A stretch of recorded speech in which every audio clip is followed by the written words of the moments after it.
ସର୍ବଭାରତୀୟ ପ୍ରଗତିଶୀଳ କୁଲତା ମଞ୍ଚ ପକ୍ଷରୁ ସାମାଜିକ ତଥା ଅର୍ଥନୈତିକ ବିକାଶ ଶୀର୍ଷକ ଦ୍ୱିତୀୟ କର୍ମଶାଳା ରବିବାର ଅନୁଷ୍ଠିତ ହୋଇଯାଇଛି। ମଞ୍ଚର ଆବାହକ ମନୋରଞ୍ଜନ ସାହୁଙ୍କ ଅଧ୍ୟକ୍ଷତାରେ ରେଙ୍ଗାଲିସ୍ଥିତ ହୋଟେଲ ହାଇୱେ ହଲ୍ଠାରେ ଅନୁଷ୍ଠିତ ଏହି କର୍ମଶାଳାରେ ସାମାଜିକ ବିଧିବ୍ୟବସ୍ଥା ସରଳୀକରଣ, ଗୋଶାଳା, କୃଷି, ଶିକ୍ଷା, ଖାଦ୍ୟ ଓ ସ୍ୱାସ୍ଥ୍ୟ ଆଦି ବିଭାଗର ଦାୟିତ୍ୱ ବଣ୍ଟନ କରାଯାଇଥିଲା। ଆଗାମୀ ଏପ୍ରିଲ ମାସରେ ମଞ୍ଚ ସମ୍ମିଳନୀ କରିବାକୁ ପ୍ରସ୍ତାବ ଗୃହୀତ ହୋଇଥିଲା। ଏହି କର୍ମଶାଳାରେ ସମ୍ବଲପୁର, ଝାରସୁଗୁଡ଼ା, ବରଗଡ଼ ଆଦି ଜିଲ୍ଲାର ବିଶିଷ୍ଟ ବକ୍ତାମାନେ ଯୋଗଦାନ କରି ସୁଚିନ୍ତିତ ମତାମତ ଦେଇଥିଲେ।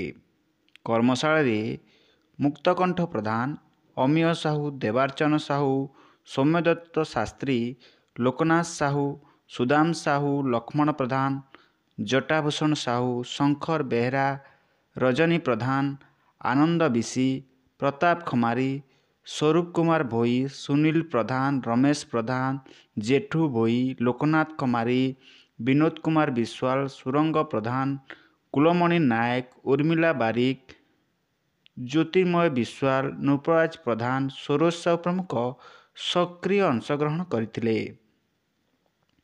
ରେଙ୍ଗାଲିରୁ ବସନ୍ତ ରଣାଙ୍କ ରିପୋର୍ଟ, ସନ୍ଧାନ ନ୍ୟୁଜ୍। जदि आपंक आम भिडी भल लगा तेब आम चैनल को लाइक, शेयर और सब्सक्राइब करने को जमा भी भूलु नहीं।